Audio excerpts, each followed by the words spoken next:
So I often have kind of like worst case scenario thoughts going through my head. I'm just analytical at nature and I'm always looking for what's going to go wrong. And today in the shower, I had a little bit of a daydream on the house burning down.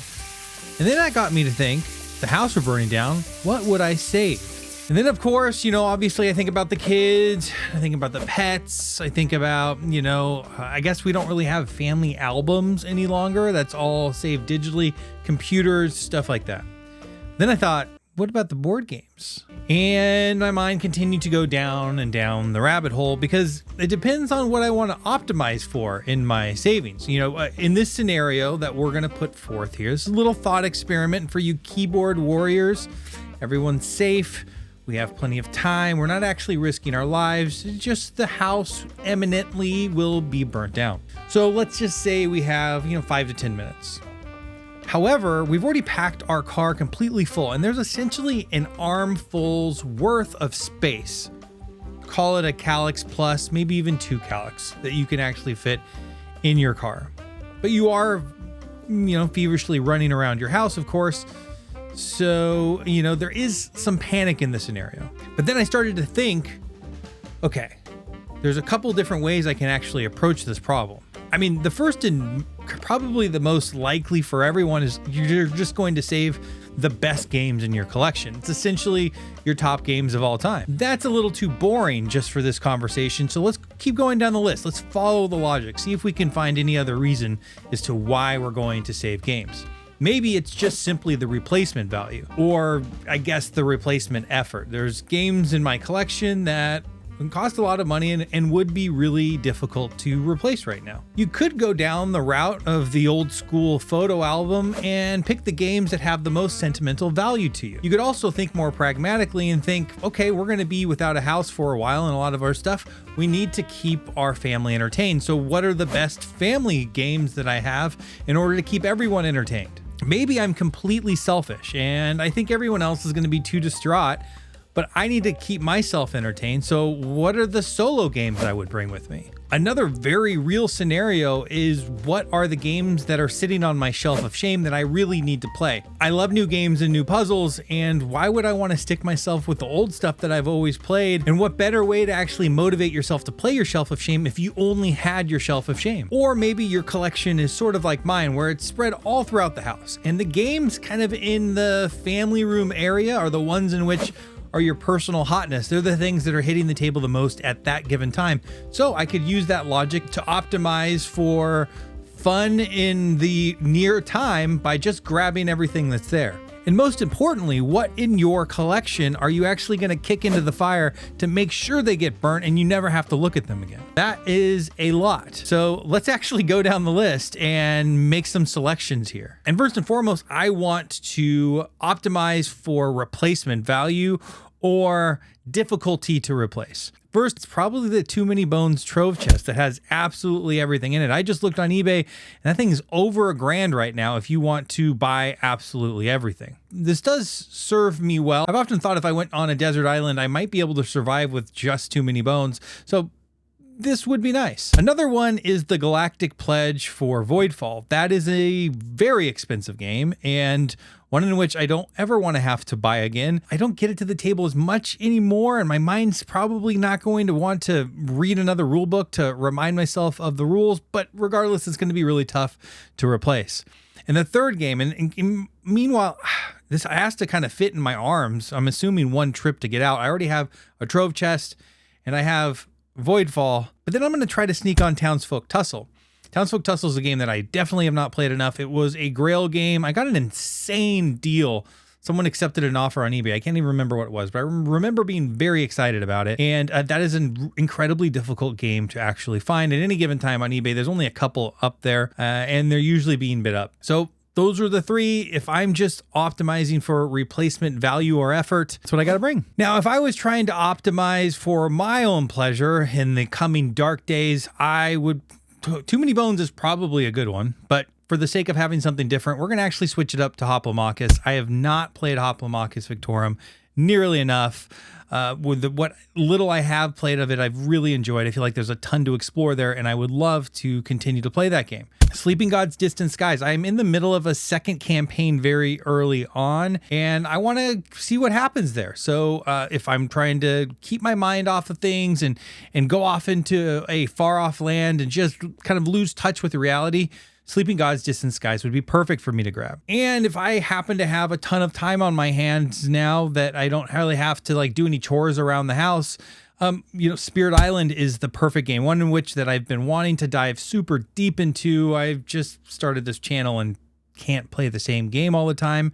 If I had to play the same game all the time, Too Many Bones and Spirit Island would be up there. I played certainly less Spirit Island, so that would be most likely. So those are the 3 selfish solo games I would be running out of the house with. Maybe I want to get nostalgic. I want to look back and think about grabbing the games that have brought us as a family the most joy possible. For that, it's Castles of Burgundy, it's Space Base, it's Skull King, it's Cockroach Poker, and it's For Sale. Those are the ones I would have in my hand as those nostalgic picks that aren't necessarily the things that I want to play after my house is burnt down, but they're the most nostalgic games that I have in my collection that have created the most memories with our family. With that said, I would love for my family to be taken care of, so let's go ask them really quick what they would grab if the house were burning down. Jack, the house is on fire. What game are you gonna bring?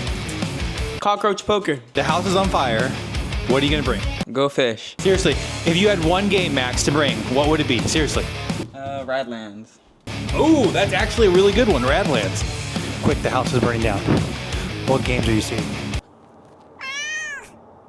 Quick, the house is on fire. What game are you saving? Castles, then trains. Oh, I'm throwing trains in the fire. Quick. The house is on fire. What game are you saving? You're not putting me in your video. I'm not doing this. Avery. The house is on fire. You have to save a game. What is it going to be? I've already saved the cats. I've saved everything in the house. We have a little bit of room in our car. Out of my room. We have a little bit of room. I'll give you money. How much money? The house is on fire. What are you going to save? I know a name of a game. The house is on fire. What are you going to save? The only one I've ever played. Which one? The one where I get mad You at played you more guys. games. You mean Quest for El Dorado? Yeah. The racing game? Mm-hmm. So we had a little bit of crossover there, but there are some new and different games. I'm really happy that Max said Radlands. That is a really wonderful game. Although, especially the basic retail value is such a good deal, it'd be really easy for me to get that on Amazon whenever we find the hotel room.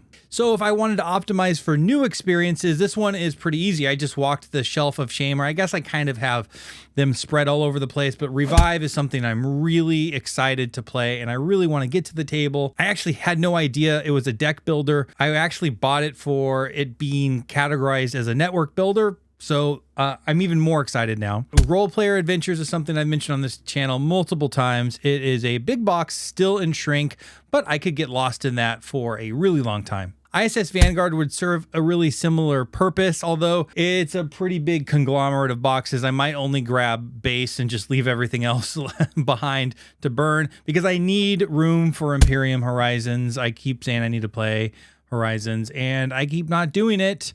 So that also fits in that solo selfish area. And I guess actually in the Shelf of Shame, there are a lot of solo games. Not many people would be happy with that Shelf of Shame being brought into the car and they have nothing else to play. Now, if I am in an incredible panic and I can only go one place in the house and I want to optimize for what I am enjoying right this second, this is essentially my current hotness. So if you watch this out into the future, this won't be relevant any longer, but just know right this second, Arcs is sitting there. Defenders of the Wild is sitting there. Quest for El Dorado is sitting there. Schadenfreude is sitting there. Forest Shuffle with the Alpine expansion is sitting there. And Nana, some of you may know it by Trio. It was just released in English by the name of Trio. By the way, Nana or Nana, the Japanese version is way better. At least the art is. I know it's the same exact game. And of course, the best games in my entire collection.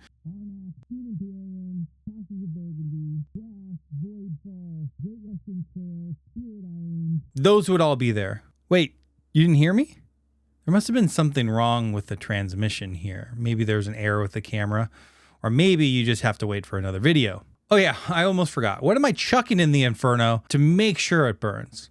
7 Citadel.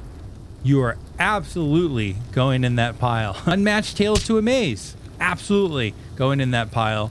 And Everdell Big Box Collection, not because I hate Everdell, just because I hate that giant box and I never want to open it up. I want to start fresh. I'd love to buy a new copy of base game Everdell and start all over. All right, those are the games that I am personally saving. Go in the comments right now and pick a category and tell me your games. And that's it for the video. However, hold on. Don't leave yet. I'll be 10 seconds. Neon Gorilla now has YouTube memberships. YouTube memberships comes with early access to videos, a monthly board game super secret show just for you as a member, and access to the Discord. As I'm recording this is pre-launch. There's literally nobody in the Discord there whatsoever.